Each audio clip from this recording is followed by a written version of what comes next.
Boa noite a todos. Nós iniciamos a segunda aula, do módulo Técnicas de Atendimento. Eu sou a professora Carol e abordamos na aula anterior, de uma forma mais ampla, vamos dizer assim, as questões iniciais aí de um atendimento, considerando a entrevista inicial, a anamnese, o contrato que é feito com o paciente. De uma certa forma, pensamos um pouco para a psicanálise, qual é a técnica mesmo de atendimento, considerando a associação livre por parte do paciente e a atenção flutuante por parte do analista. Hoje, como indicamos na aula anterior, nós vamos debruçar especificamente sobre dois textos do Freud, um que é Recomendações aos Médicos que Exercem Psicanálise, e o outro texto é sobre o início do tratamento. Eu vou abordar os textos por ordem de data, então nós vamos começar pelo texto de 1912, mas de uma certa forma, considerando só uma introdução, que eu até abordei na aula anterior, está aqui para vocês um pouco vamos pensar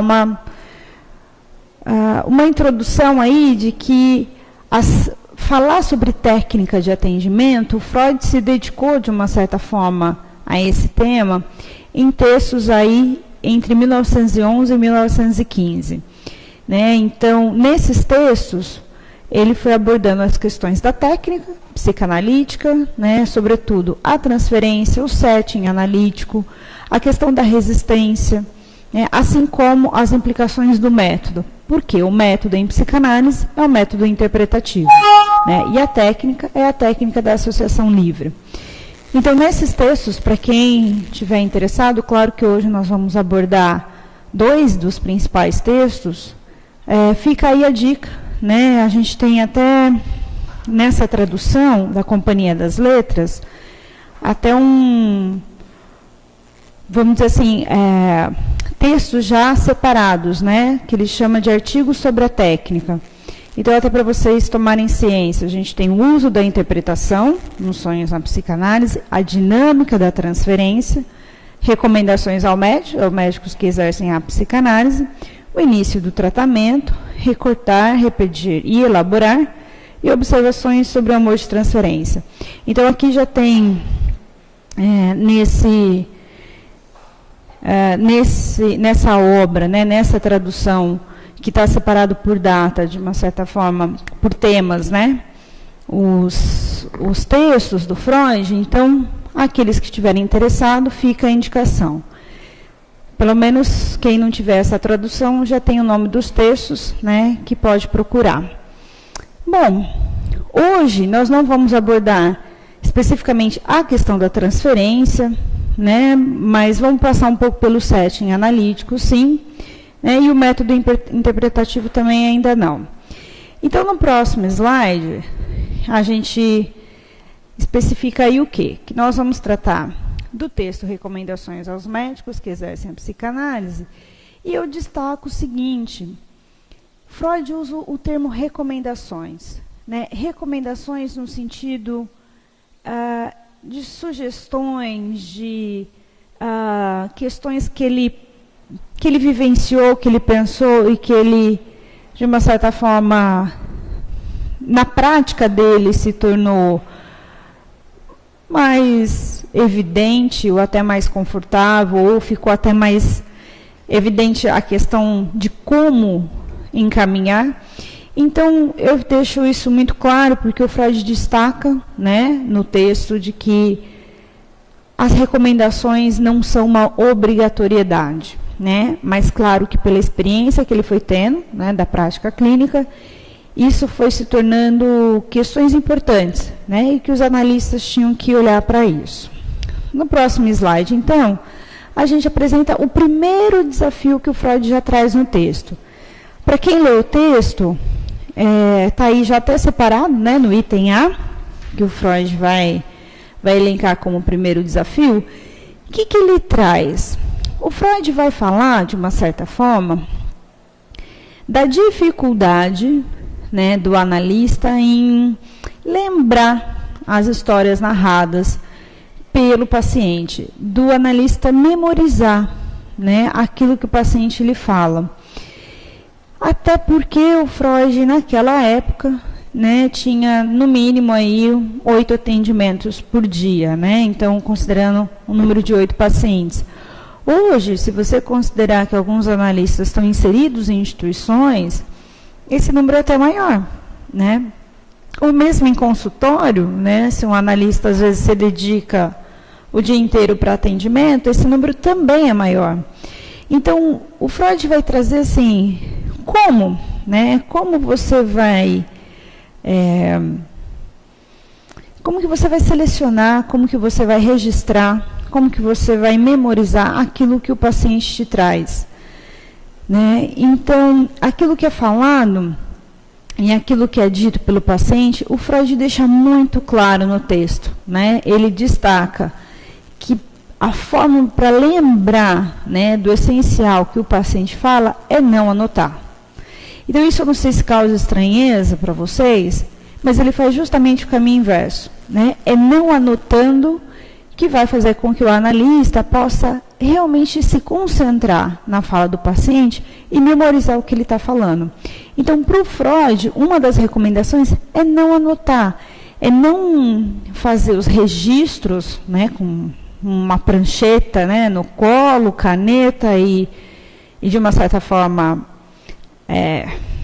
preocupado, né, em selecionar e anotar aquilo que o paciente está sendo dito, mas justamente com o objetivo de manter a atenção flutuante.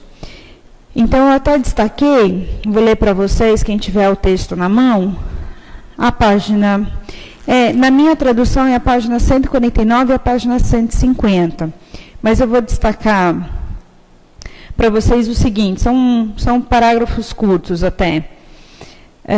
Ainda estou no item A, né, e ele diz sobre, no entanto, essa técnica é bem simples. Ela rejeita qualquer expediente, como veremos, mesmo de tomar notas, e consiste apenas em não querer notar nada em especial e oferecer a tudo o que se ouve a mesma atenção flutuante. Eu fiz questão de destacar, né, essas palavras do Freud, justamente para ficar claro para vocês o que ele está querendo dizer com a atenção flutuante por parte do analista. Por quê? Porque a atenção flutuante, ela exige uma concentração, mas principalmente, não só no discurso que está sendo dito, mas em ouvir nas entrelinhas o que aquele paciente está dizendo. Quando eu falo ouvir nas entrelinhas, é ouvir a dinâmica psíquica, né? É ouvir um pouco o que o inconsciente está trazendo à tona ali, né, naquele relato. E aí ele continua dizendo, se o médico se comporta de outra maneira, dispersada em boa parte o ganho que resulta da obediência à regra fundamental da psicanálise por parte do paciente, para o médico, a regra pode ser formulada assim: manter toda a influência consciente longe de sua capacidade de observação, e entregar-se totalmente à sua memória inconsciente, ou expresso de maneira técnica, escutar e não se preocupar em notar alguma coisa. Essas são palavras do Freud, né? Destacando que ele vai trabalhar de uma certa forma com a memória inconsciente por parte do analista.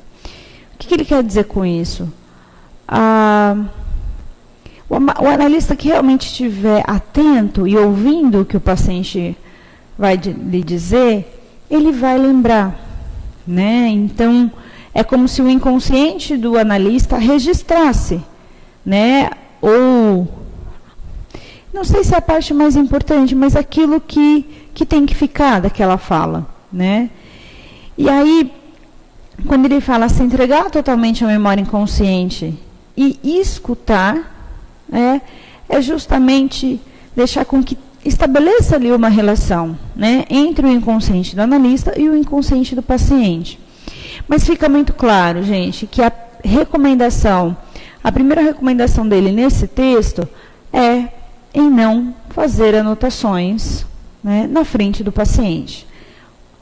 Né? Então, quero deixar muito clara essa minha frase, não fazer anotações na frente do paciente. O que ele vai sugerir depois? Vamos já caminhar para o próximo slide. Ele vai destacar no texto que o analista até deve sim fazer algumas anotações, mas após a sessão, né? O Freud fala que, no caso dele, né, ele deixa isso claro no texto, que ele fazia anotações à noite. Né? Então, ele atendia todos os pacientes e, no final do dia, ele anotava o que cada um dos seus pacientes tinha lhe dito. Não é uma regra, né? Porque é isso. Hoje você vai ter agendas diversas, enfim, um cronograma diferente aí de atendimento.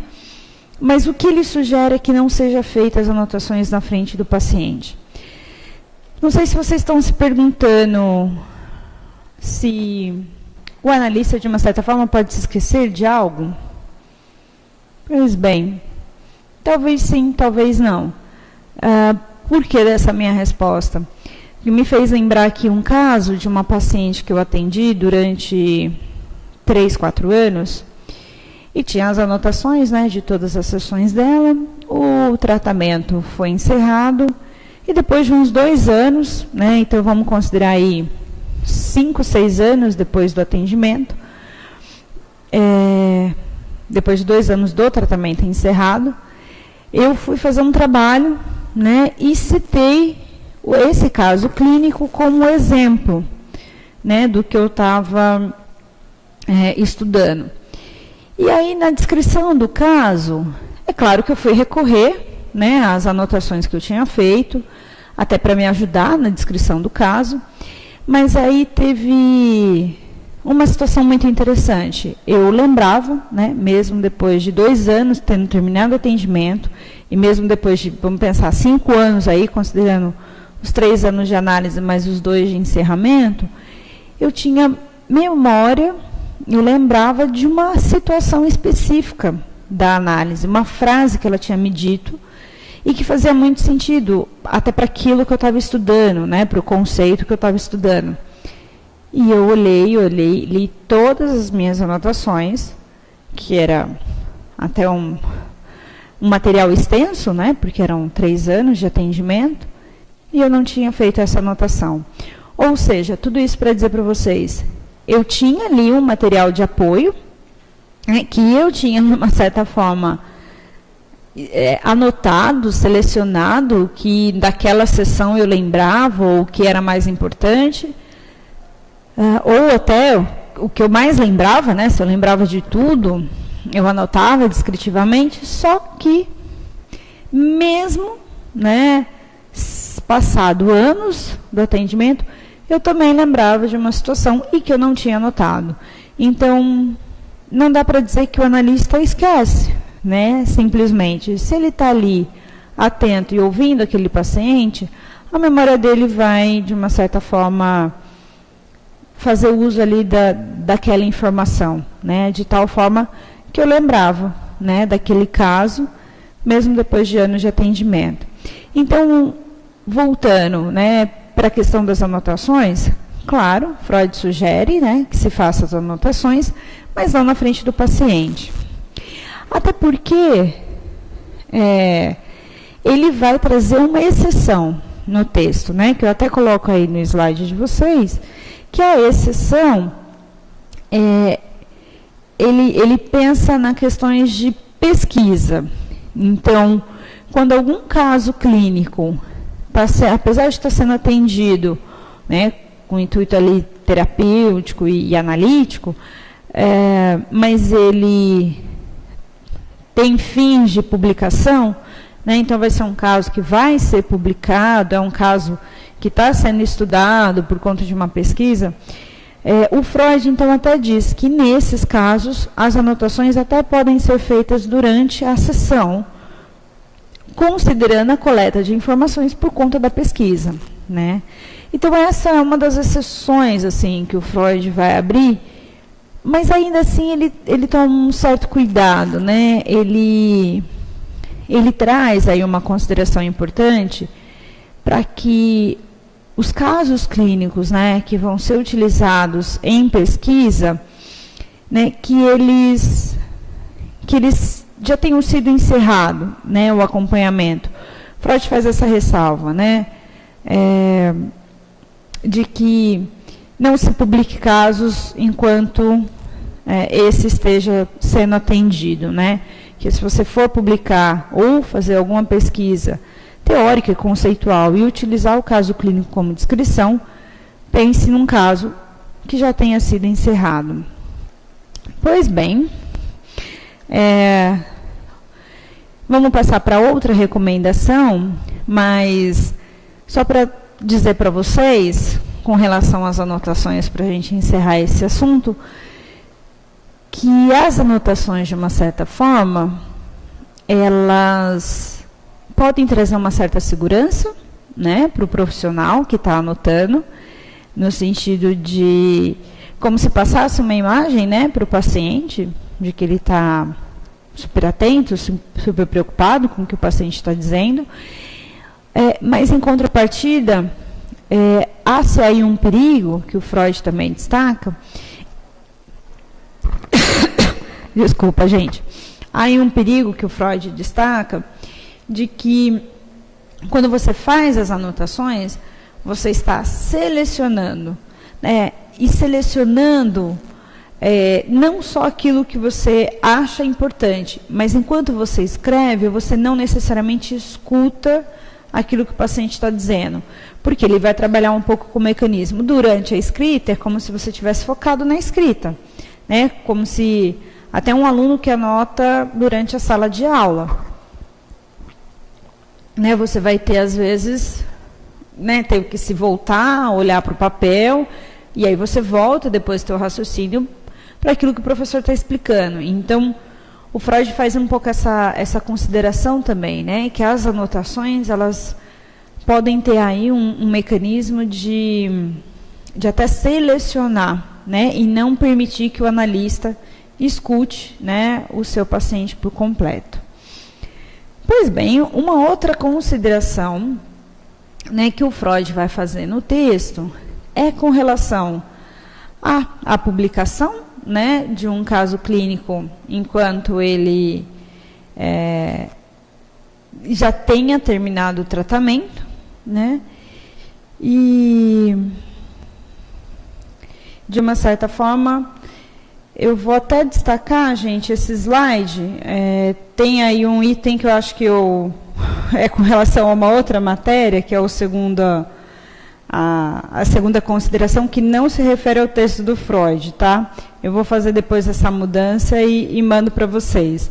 Mas esse segundo item aí não tem a ver. Eu acho que eu aproveitei, enfim, alguma ideia e acabou estando aí no meio. Mas, enfim, com relação às anotações, eu acho que está claro, né? Para alguns analistas iniciantes, né, vocês podem até pensar que se sentem até mais seguro, né? Mas o Freud já diz, comece a prática também já de uma forma íntegra, né? E trabalhando o seu inconsciente. Pois bem, passando então para o próximo slide, uma outra questão que o Freud vai trazer, que ele vai trabalhar, é com relação à postura que o analista vai ter. O que ele quer dizer com isso? Ele faz até uma comparação no texto, gente, com relação à postura do cirurgião, né? Porque na medicina tem-se uma ideia, né, e até um consenso, eu diria, de que um cirurgião, por exemplo, não opera, né, um parente próximo ou uma pessoa conhecida. É claro que ele até pode acompanhar a cirurgia no mesmo ambiente de trabalho, mas que ele esteja ali, né, como o cirurgião principal, isso fica um pouco atravessado, né, pelas emoções. Então, o Freud compara, né, a postura do analista com a postura do cirurgião. Ou seja, ele diz que o analista também não atenda, né, pessoas que ele tem um certo laço afetivo, um certo vínculo, né? Seja até vínculo não só de parentesco, mas também de amizade. Então, isso que o Freud vai destacar. E ele é até interessante que ele fala, agora, eu acho que não é nesse texto, algum comentador que eu li, né, que vai falar, bom, tome cuidado que talvez você pode até perder o amigo, né, se você passar a atender alguém que você tenha laços de amizade. Então, tudo isso pensando numa questão transferencial, né, numa relação transferencial que, de uma certa forma, aquela pessoa já tem com você, né? E, por outro lado, pensando na comparação que ele faz com o cirurgião, o analista ali, ele já vai estar, de uma certa forma, pré-concebido, vamos dizer assim, ele já vai estar dotado até de conceitos em relação àquela pessoa, né? Seja parente, seja amigo, né? Então, essa é uma outra recomendação do Freud, né? Não atender pessoas e conhecidos, né, que tenha laços afetivos, seja de amizade ou até com parentes próximos, né? Uma outra questão, né, que o Freud vai trazer não só nesse texto, né, mas ao longo da sua obra, vamos dizer assim, é com relação à própria análise do analista, né? O que ele vai pensar? O Freud vai destacar o tripé, né, que o analista estude, que o analista faça a supervisão e que o analista faça a sua própria análise, né, considerando aí um tripé primordial, né, para a atuação analítica. E aí, nesse texto específico, ele vai falar da própria análise, né? Então, o que ele vai trazer como ideia? De que se o analista não fizer sua própria análise, as suas pontuações, as suas intervenções podem vir, às vezes, com a influência dos seus próprios complexos, né? Então, vamos pensar um pouco, né? Se um analista estiver passando por uma separação na vida pessoal, né? Separação pensando em casal, né? De homem e mulher. E aí chega um paciente com a mesma questão, né, em que ele também está se separando, né, do seu esposo ou da sua esposa. E aí, como que o analista escuta isso, considerando que ele tem que separar, né? Tem que haver um distanciamento daquilo que o analista está vivenciando com aquilo que o paciente também está vivenciando. Então, o interessante é que, com a própria análise, né, o analista consiga estar ali na sessão realmente livre, né, dos seus, enfim, da sua vivência, da sua experiência pessoal. E aí o Freud vai até usar um termo, né, que eu coloquei no slide, para que não haja um ponto cego no trabalho, né, ele até coloca entre aspas. Eu vou ler para vocês, quem também tiver com o texto na mão, eu estou no item F, né? Mas no parágrafo que se inicia anos atrás. E aí, no meio desse parágrafo, ele diz: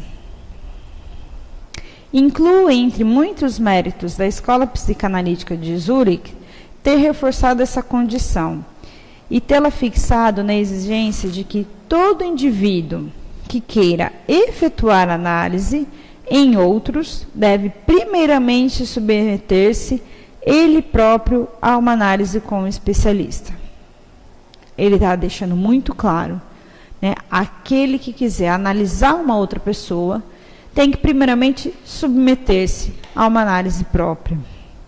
Quem levar a sério este trabalho deveria eleger este caminho, que promete várias vantagens. O sacrifício de franquear a intimidade a um estranho, sem que a enfermidade o obrigue a isso, é amplamente recompensado. Então, de uma certa forma, o analista, né, ele também não é só passar por essa experiência, né, de que o que é vivenciar uma análise, mas é também se analisar, né?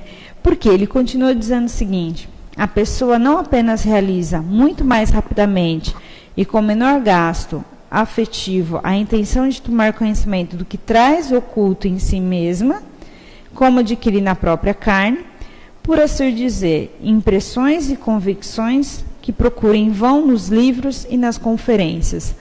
Interessante essa fala dele, né? Porque o Freud vai destacar o quê? Aquilo que o analista às vezes procura em vão, porque é em vão, né? Uma explicação para a sua própria vida, para aquelas questões ocultas, para aqueles lapsos, né? Procura nos livros, nos textos, nas conferências, ele vai poder encontrar isso na sua própria análise. Então, é uma recomendação, gente, que atualmente não tem como ignorar, né? O tripé, repito, análise própria, supervisão e o estudo, né? Estudo mesmo da psicanálise, dos conceitos, é o primordial para o trabalho analítico. Pois bem, então, fica aí mais uma recomendação do Freud. Passando adiante, a gente vai ter aí alguns destaques que ele vai fazendo ao longo do texto, né? O que o Freud vai destacar? O Freud vai fazer um alerta no sentido do analista não deixar abrochar esse lado pedagógico. O que ele quer dizer com isso, gente? A gente tem no senso comum, né, não tem como negar que existe no senso comum uma certa ideia, né, e um certo consenso também, de que o trabalho do psicólogo é de aconselhar, né, é de receber o desabafo. Então, é como se o psicólogo tivesse que ouvir, né, assim, ter ali um balde para receber tudo que o paciente se queixa e precisa desabafar e está angustiando ele, e no final, como se ele tivesse que fazer alguma frase, alguma intervenção, dizendo como que o paciente vai resolver aquela situação, né? Então, em muitos casos, o paciente até, né, termina a fala dele dizendo: e aí, doutor, o que eu faço agora? Ou, e aí, doutor, o que você acha que eu tenho que fazer? Qual é o melhor caminho? É me separar ou não? É mudar de cidade ou não? Então, assim, se a gente pensar um pouco na prática e nessa ideia que foi se construindo em relação à profissão do psicólogo, muitos pacientes que procuram um psicanalista não necessariamente sabem dessa diferença. E não que todos os psicólogos tenham essa postura, né? Muitos estão ali realmente não para aconselhar, né, mas para fazer aquele paciente pensar sobre o que ele está falando. E a psicanálise vai nesse mesmo caminho, né? A psicanálise não tem o objetivo, né, de aconselhar e dizer para o paciente o que ele tem que dizer, como que ele vai resolver a vida dele. E aí vocês podem estar se perguntando, mas isso é muito complicado? Porque, principalmente quem está de fora, né, é muito fácil ouvir, né, alguém com algum problema, muito fácil. Mas, enfim, é mais fácil, né, ouvir alguém que tem algum problema e já achar uma solução. Já dizer: nossa, né, se eu fosse você, né, essa é a frase que muitos amigos, vizinhos, né, parentes falam, né, se eu fosse você, eu faria assim, ou eu faria assado. É como se o psicólogo ele tirasse essa frase, né, mas dissesse: faça assim ou faça assado. Então, os pacientes, sem saber dessa diferença, procuram um profissional, talvez um psicanalista, esperando também que ele fale, né? Faça assim, resolva assim, ou dando orientações até, né? Pensando até de pais em relação aos filhos, né? Como se educa, como se cria, como se estuda, né? Métodos de estudo, técnicas, às vezes, de respiração, de acalmar a ansiedade.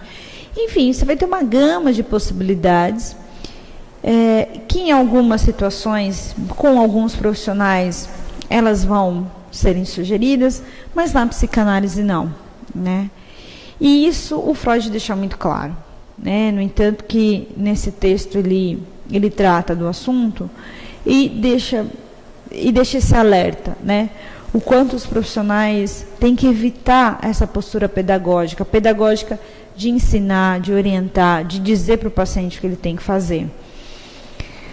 Em alguns casos, alguns alunos até me perguntaram, nossa, mas isso é muito difícil, né? Às vezes você está ouvindo um paciente e é até automático às vezes, né? Vem o pensamento de que, nossa, é tão óbvio, faça assim, né? Que você resolve. Mas vamos pensar, isso não vai ser dito para o paciente num caso de um psicanalista, né? Você pode até pensar, mas isso da mesma forma que vem, isso vai embora. Por quê? Porque um analista, o Freud vai falar, ele tem que tratar esse furor antes, ou seja, ele tem que ser tolerante, ele tem que tolerar não só as fraquezas do paciente, como a velocidade desse paciente, né? Então, o analista não tem que querer que esse paciente mude, que esse paciente se case, que esse paciente se separe, que ele escolha outra profissão. É interessante porque quando ele usa essa palavra pedagógico, né, parece que está na via do que o professor quer, né? O professor quer ensinar aquela matéria aquele dia e ponto, né? Os alunos têm que ouvir, prestar atenção, ficarem quietos e entender a matéria. Então, quando ele usa esse termo, eu penso nessa comparação, porque é como se o analista dissesse, como se ele desejasse, ele quisesse que o paciente também fizesse uma determinada escolha ou mudasse alguma outra situação. E não se trata disso, né? Se o analista entra nessa posição, né, numa posição pedagógica, na verdade, ele está direcionando a vida do paciente, né? E na psicanálise, o analista direciona o tratamento, não a vida do paciente, né? Então, essa é uma diferença crucial, né? E que na tua atuação você precisa ter isso muito claro, né? O quanto, né, o pedagógico, no sentido do ensinamento, não é uma pretensão da psicanálise, né? Não estou fazendo aqui uma fala, gente, de que o pedagógico não é bom, não é saudável. Muito pelo contrário. O pedagógico cabe em determinadas instituições com determinados objetivos. Não é o objetivo da psicanálise. É isso que eu acho que vocês têm que entender e eu tenho que deixar muito claro. Então, de uma certa forma, é interessante que esse termo, né, e esse furor aí, né, por dizer para o paciente o que ele tem que fazer, como ele tem que resolver, às vezes eu fico pensando que parece, né, que é mais presente essa sensação no atendimento com adulto, mas o atendimento com criança também pode ser um grande desafio em pensar a posição do analista, né? Se você pensar, crianças de qualquer idade, tá, gente? Parece que a criança, não vou dizer todas, né? Mas em algumas situações, a criança às vezes tende a convocar o analista até para essa posição, né? E eu estou falando isso porque eu também estou lembrando de um caso, né? Mas se o analista não estiver muito atento, principalmente no atendimento com criança, ele pode se pegar, muitas vezes, nessa posição, né? Dizendo para a criança que ela tem que guardar o brinquedo, ou ensinando ela a brincar. Então, eu vou te passar as regras dessa brincadeira, sem ela pedir. De uma certa forma, hoje, a criança, ela escolhe o brinquedo, né, na sala, durante a sessão, e ela pode criar as regras que ela quiser. Isso, de uma certa forma, vai dizer algo daquela criança, né? Então, é interessante você observar o movimento da criança, né? Você vai ter desde os pequenininhos querendo, né, se aproximar de um brinquedo dos maiores, né? E como eles não conseguem acompanhar o raciocínio, porque às vezes é um jogo muito complexo, eles inventam a própria regra, né? E qual é o erro nisso? Por que o analista tem que ali ensinar como é que joga, né? Como é que faz, como são as regras? Claro, se o paciente às vezes pergunta, aí porque o jogo está de acordo com a idade dele, ele nunca jogou, é uma outra situação, né? Aí você vai observar a dinâmica ali do jogo. Mas até o guardar o brinquedo, é como se, né, eu não sei, ficar quietinho, sentadinho, né, como se o analista quisesse que a criança ficasse, né, só numa cadeirinha, sem poder, ou sem conseguir se movimentar e conseguir, ou poder até se movimentar, né, como se o analista quisesse a criança se comportasse como um adulto, mas chamar a atenção disso, né? É aí que está o perigo, que é o que o Freud vai falar dessa posição pedagógica. Então, por outro lado, eu acho que a posição do analista, né, em não ser um sujeito ali, né, de não ter as pretensões, né, de o que aquele paciente tem que fazer, o que o paciente tem que decidir, dele não dar conselhos, dele não orientar, e dele escutar, mas ter claro que as intervenções e as pontuações dele vão em direção, né, ao inconsciente. Isso é uma questão da prática analítica, né? Então, é claro que pensar em tudo isso, né? Até estou pensando no analista iniciante. Claro que às vezes, né, há algumas questões ali, você pode até um pouco passar despercebido, mas o analista sempre tem que estar atento. Por isso da supervisão, né? E por isso da própria análise. Mas nesse caso, pensando na posição que o analista passa a ocupar durante a sessão, vem aí muito essa ideia, né? Às vezes a supervisão ajuda, né? Vai ao encontro desse cuidado aí, né? Quando o analista está com alguma dificuldade ou algum caso muito difícil, ou simplesmente quando ele está capturado, né, por aquele caso clínico, a supervisão pode muito bem, né, ajudá-lo a entender por que ele foi para a exposição pedagógica ou não. De qualquer forma, o Freud deixa isso muito claro, né, não ocupar essa posição, né, que é uma tentação, né, está até no slide essa palavra, né, é uma tentação para o analista. Por quê?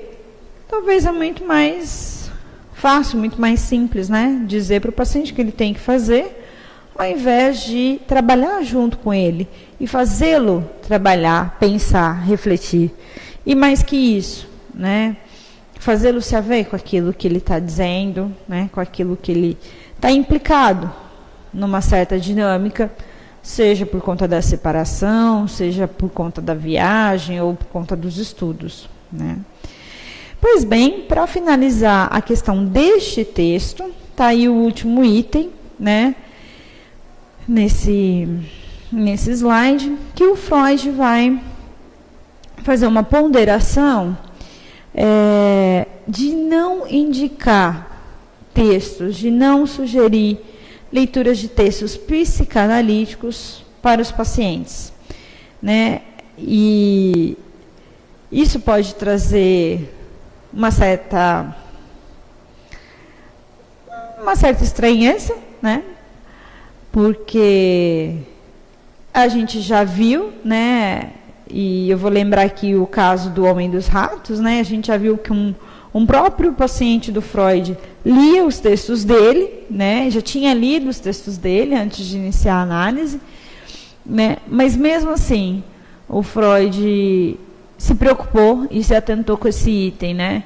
Porque ele fala que o paciente tem que estar atento em aprender com a sua própria experiência e não encontrar nos textos e na teoria a fórmula como se fosse, né, uma fórmula mágica dos seus complexos, né, dos seus lapsos e tudo mais. Então, esse texto, né, eu acho que fica aí esse destaque de que o Freud não sugere mesmo que os analistas indiquem, né, textos psicanalíticos para os seus pacientes lerem. E sim, o instiguem a falar, né, o incentivem a falar e a se implicar no que ele está falando. Então, lembrando um pouco da aula anterior, a falar, pensando nas entrevistas preliminares, né, nas entrevistas iniciais, e a se implicar no que ele está falando, que é quando é a análise propriamente dita, né? Então, depois que se passa aquele período de uma fala, eu não sei se é uma fala descritiva, mas uma fala sem ponderações, né? Sem implicações, inicia-se aí, então, a análise. Sem essa bengala aí, né, em leituras e textos conceituais da psicanálise. Bom, você pode estar se perguntando, e se um paciente pedir, né? Porque pedem, vários pacientes pedem alguma coisa para ler, ou se tem alguma sugestão, como se, mais uma vez, né, como se a solução, ou o entendimento estivesse fora dele, né? Como se o paciente fosse saber mais sobre si, lendo aquelas páginas de livro, como se estivesse fora. E aí, como Freud fala, né, o paciente tem que aprender pela própria experiência, né, da sua análise. Então, quando os pacientes pedirem, o analista pode simplesmente, né, educadamente responder, continue falando, né, aqui o importante é que você se escute, né, talvez responder de uma certa forma que o texto naquele momento não é o mais primordial, né, o primordial é que ele continue falando, né, e de uma certa forma possa descobrir algo dele sem teorias, né. Pois bem, considerando então que nós abordamos aí o texto Recomendações aos Médicos que Exercem a Psicanálise, eu fui, claro, elencando os pontos principais, mas isso não significa que talvez vocês considerem outras questões importantes ou tenham alguma dúvida. Então, realmente mandem perguntas, né? Comuniquem com a gente caso alguma passagem do texto tenha ficado, enfim, não muito esclarecedora para você, ou até se você gostaria de destacar algum item. Até porque, assim, né, eu acho que para quem estiver desbravando Freud, né, pode ter percebido nessa leitura que ele não tem, né, uma escrita e um vocabulário difícil, muito pelo contrário. Então, se tivéssemos a oportunidade, acho que era até interessante lermos o texto aqui, né, porque é uma riqueza, uma preciosidade. Mas a ideia, eu acho que é instigá-los também, né, a se empenharem aí nessa leitura. Então, fica agora a recomendação, após o destaque, né, dos itens importantes, que você agora possa ler, né, e quem sabe o texto começar a ficar até mais familiarizado. Pois bem, vamos passar então para o próximo slide, quando a gente começa a abordar nosso outro texto, né, sobre o início do tratamento, que foi escrito em 1913. O subtítulo, gente, desse texto é Novas Recomendações sobre a Técnica da Psicanálise 1. Eu vou até olhar aqui, o outro texto, ele vai usar também novas recomendações sobre a técnica da psicanálise 2. Então, por isso que ele é exatamente isso. O recordar, repetir e elaborar, ele vai ter o subtítulo de novas recomendações sobre a técnica da psicanálise 2. Pois bem, o texto, o início do tratamento. Um texto um pouco mais extenso, né, que o anterior, mas que vai trazer, eu acho que pontos cruciais e pontos que todo analista, né, que começa seus atendimentos, que começa a prática clínica, vai ter que se deparar em pensar sobre questões do divã, sobre questões do dinheiro, sobre questões do tempo. Ele vai continuar trabalhando nesse texto com a ideia de recomendações, né? Ele vai pensar, né, mais uma vez, na não obrigatoriedade, só que aqui ele vai elencar, né, temas e itens específicos do início do tratamento mesmo, né? E eu vou até compartilhar com vocês, né, fazer aqui um parênteses para dizer, esse texto, né, eu já estou na prática clínica há um tempo, e esse texto, ele talvez se torna necessário, né, releituras constantes, né? Claro que no início da prática clínica, conversando já, né, com outros colegas de trabalho, é como se todos os profissionais quisessem um manual, né? O que você fala para o paciente, como você fala, como que você decide as questões, né, pertinentes ao pagamento, ao tempo e tudo, mas não existe esse manual, né? O Freud não nos deixou manuais, né, tratados, mas ele deixou essas recomendações, né, até para que, após, né, o conhecimento dessas recomendações, que cada profissional possa imprimir seu estilo, né, de atendimento também. Pois bem, então, ele já vai começar o texto aí, trazendo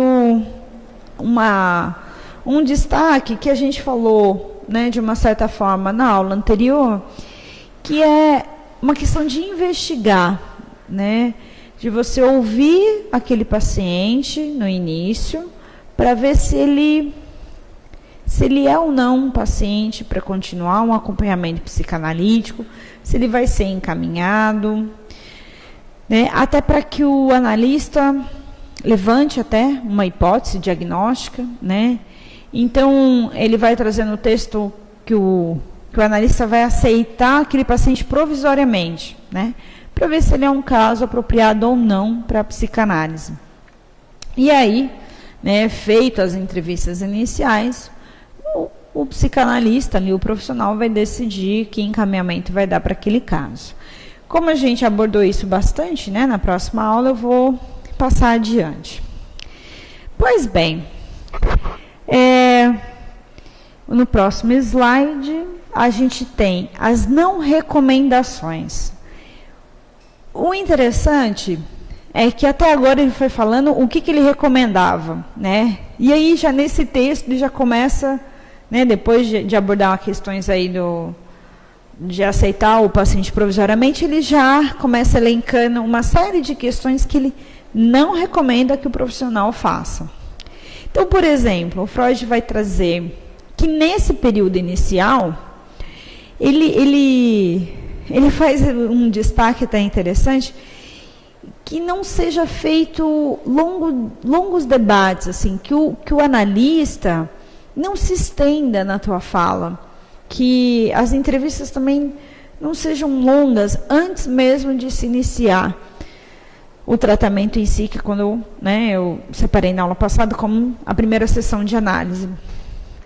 Então, ele vai trazer um pouco esse cuidado, assim, de que não sejam sessões longas, que não tenham debates extensos, Por quê? Porque o analista, de uma certa forma, ele tem que, vamos pensar, não sei se é focar, talvez, focar e se concentrar naquela hipótese diagnóstica, naquilo que está sendo dito, por que aquele caso está ali, Então, essa é uma recomendação que o Freud, fala, seja sucinto, foque, tenha ali enfim, o objetivo do teu trabalho é muito claro, para que você não se perca, Uma outra questão, que a gente já até falou um pouquinho no início dessa aula, ele retoma nesse texto, então, vocês estão vendo que às vezes as repetições não são por acaso, porque o Freud acha muito importante mesmo, mas ele retoma a questão de que o analista não atenda pessoas que ele já conheça.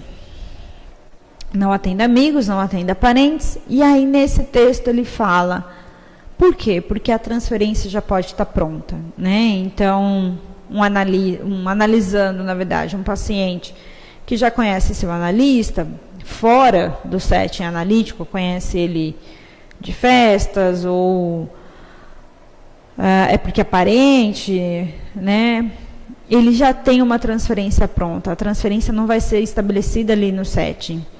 Então, ele já vai ter algumas ideias, alguns preconceitos estabelecidos. E, de uma certa forma, isso pode ter um efeito na direção do tratamento e na caminhada dessa análise.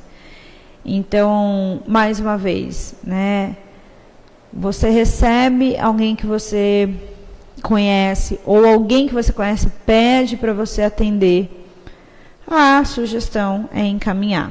É claro que você pode até, de uma certa forma, explicar para essa pessoa que você conhece, que não é recomendado, mas que você conhece, um profissional que pode assisti-lo muito bem. Então,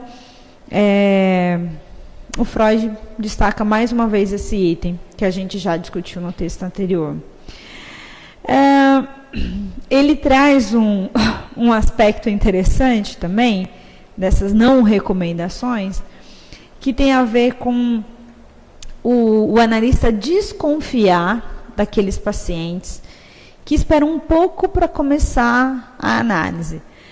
Ele faz essa ressalva, gente, ele vai sim discorrer um pouco disso, mas ele fala, olha, presta muita atenção, porque às vezes o paciente não aparece às sessões agendadas, aí ele vem numa sessão, falta 2, faltam 3, então o Freud vai ser, eu acho que ele está aí, ele está o flutuante, com a atenção flutuante, e ele vai fazer essa ponderação. Preste atenção nesses pacientes que demoram para iniciar o tratamento, e ficam, de certa forma, sempre encontrando ali, não sei se é uma desculpa, ou sempre tem uma situação, sempre tem algo acontecendo para que não se efetive, de fato, o tratamento. O porquê? A gente pode levantar várias hipóteses. Em cada caso vai ser um caso, Então, ele só traz, eu acho que esse destaque, para que você analise caso a caso e realmente esteja atento o que está acontecendo nesse movimento do paciente, Que às vezes é uma dificuldade relatada pelo paciente, porque um dia é chuva, outro dia é o ônibus, outro dia é o cachorro que ficou doente, enfim, cada dificuldade aí relatada pelo paciente, ela não tem que ser recebida já de prontidão, pelo analista. E uma outra questão que o Freud traz, e isso é muito interessante, gente, tem a ver com a questão do paciente confiar ou não na psicanálise. Primeiro, ele fala, aquele paciente que confia, que adora, que conhece a psicanálise, ou até não é nem da área, mas tem ali um certo conhecimento, uma certa idolatria, isso não garante em nada o processo analítico, né?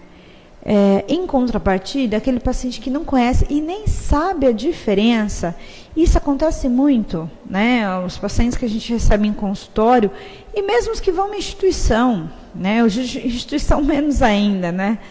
Eles não vão saber a diferença, às vezes nem se importam, não sabem às vezes que isso existe, né? As diferentes abordagens dentro da psicologia e até mesmo as diferentes linhas de pensamentos dentro da psicanálise, as escolas, né, dentro da psicanálise. Então, assim, o Freud vai ser muito claro nesse texto. Não altere nada, confiar ou não na psicanálise, mesmo esses que desconhecem, né? Então, isso é uma não recomendação no sentido, não se iludam, né, com esses pacientes que são fãs da psicanálise, como se fosse facilitar o tratamento deles, até porque isso pode criar uma certa resistência, né? E também não se desanime ou não desinvista, né, naqueles pacientes que de uma certa forma não conhecem a psicanálise. Muito pelo contrário, né? Todos os mecanismos vão se estabelecer ali e uma análise pode caminhar normalmente. Pois bem, caminhando mais um pouco, no próximo slide, a gente já vai começar a entrar nas questões específicas que o Freud foi elencando, né, no texto. Ele vai realmente chamar pontos de importância, né? E aí ele começa, os pontos de importância, ele começa falando sobre o tempo e o dinheiro, né? Vamos começar pelo tempo, que é a ordem que ele traz no texto. Sobre o tempo, gente, o Freud, na época, né, que ele trabalhava, os atendimentos aconteciam basicamente todos os dias, né? Ele atendia de segunda a sexta. Nos casos que não eram muito graves, ele atendia numa média de 3 vezes por semana, né? E hoje, essa realidade, ela continua? Não necessariamente, né? Você vai ter analistas em formação, você vai ter profissionais da psicanálise que sim, né, que mantém a sua análise 2 ou no mínimo 3 vezes por semana, né? Mas se você recebe no consultório, numa instituição, pacientes que, enfim, tem uma rotina, né, de trabalho, 8 a 12, 10 horas por dia, com dificuldade de locomoção, às vezes com filhos, enfim, todas as circunstâncias envolvidas hoje, muitos pacientes estabelecem, às vezes, uma frequência, no mínimo, de uma vez por semana, né? Então, claro que a gente tem aí uma diferença, né, da época do Freud, mas tem-se também, né, um entendimento, e para quem já atendeu e tem essa prática, sabe também uma diferença daquele paciente que caminha numa frequência maior, 2 vezes por semana, por exemplo, tem uma evolução aí, né, do tratamento, diferente daquele que às vezes vai 1 vez por semana. Não que um vá se curar mais rápido que o outro, não é isso. Se trata de uma questão... vou fazer uma comparação aqui com o carro a álcool, né? O carro a álcool, quando está esquentando, na hora que ele aquece, pronto, né? E ele pega. É como se fosse isso, né? Como se sessões 2 vezes por semana, é como se você acelerasse mais esse carro e ele, né, vamos dizer, ele pega e aí não morre mais, né? E 1 vez por semana você também vai acelerar esse carro, mas você vai precisar de mais sessões para chegar ali, né, no máximo do motor.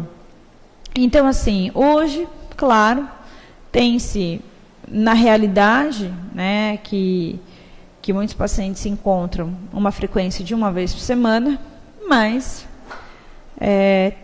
2 vezes por semana, né, e até 3 vezes por semana, nos casos de analistas, informações, e até alguns pacientes que têm a disponibilidade e que têm enfim, uma demanda aí de análise e essa disponibilidade. Com relação à duração do tratamento, o Freud deixa muito claro no texto, né? Ele escreve, anda, caminhe, né? Por quê? Porque o Freud deixa claro, você não vai saber qual vai ser a velocidade da caminhada de cada paciente e nem o espaço, né, dos passos de cada paciente. Então, ele não tem como medir, né? A psicanálise não trabalha com um tempo determinado. Então, este tratamento vai durar 6 meses, esse tratamento vai durar 3 meses. Não, o psicanalista não vai determinar tempo de tratamento, né? Ele vai simplesmente dizer para o paciente, né? E vamos ver, né? Se são passos largos, são passos mais curtos, a velocidade de cada um.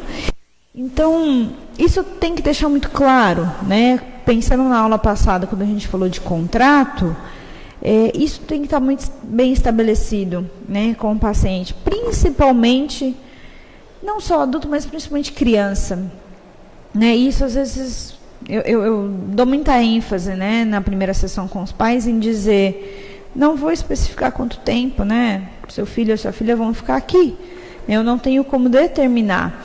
Diferente, às vezes, de alguns profissionais que trabalham com pacotes e tempo determinados. Claro que você vai ter algumas situações, você vai ter psicólogos que trabalham com avaliações neuropsicológicas, enfim. Elas já têm um cronograma do que elas vão fazer em cada sessão, porque vai aplicar um teste numa sessão, o outro é uma entrevista, o outro é um teste projetivo, enfim. Na psicanálise, não, né? O Freud é muito claro nesse texto, não se determina tempo de tratamento. O que ele vai dizer? Sabe-se que esse tempo é longo. A psicanálise é um processo de 1 ano, 2 anos, 3 anos, enfim, é um tempo longo, né? Ainda assim não se determina. Sabe-se que o paciente caminha. Então, na questão do tempo, ele vai continuar, até no próximo slide eu vou destacar, que há a possibilidade de se interromper, né, um tratamento a qualquer momento, vamos dizer, né? Então, se um paciente, às vezes, acontece alguma situação pessoal que o paciente precisa, né, interromper, a gente sabe que hoje, não estou nem pensando só em questões financeiras, mas às vezes muda de cidade, enfim, nasce um filho, qualquer situação, né, em que o paciente até traga aí, né, a necessidade de interromper o tratamento, o Freud fala, ok, isso é possível, né, você vai interromper o tratamento, mas o analista tem que alertar, o analista tem que avisar, né, aquele paciente que aquele período, né, de caminhada talvez não tenha sido suficiente para atingir um sucesso ou para desatar os nós existentes. Então, é isso que ele vai destacar no texto, desde que o analista deixe claro, né, para o paciente que nem todo o trabalho ainda foi realizado, ele pode interromper, né, o tratamento, vamos dizer assim. E aí é interessante que você tem, às vezes, um movimento, para quem trabalha na clínica já percebeu isso, e o Freud destaca isso no texto dele, né, que às vezes algumas desistências, né, em psicanálise, quando não essas de situações externas, elas podem ocorrer pelo próprio paciente em vivenciar uma certa lentidão, né, em achar que está demorando demais, né, a perceber alguma mudança, né. Só que aí o Freud é muito claro, né? As mudanças profundas da mente, elas são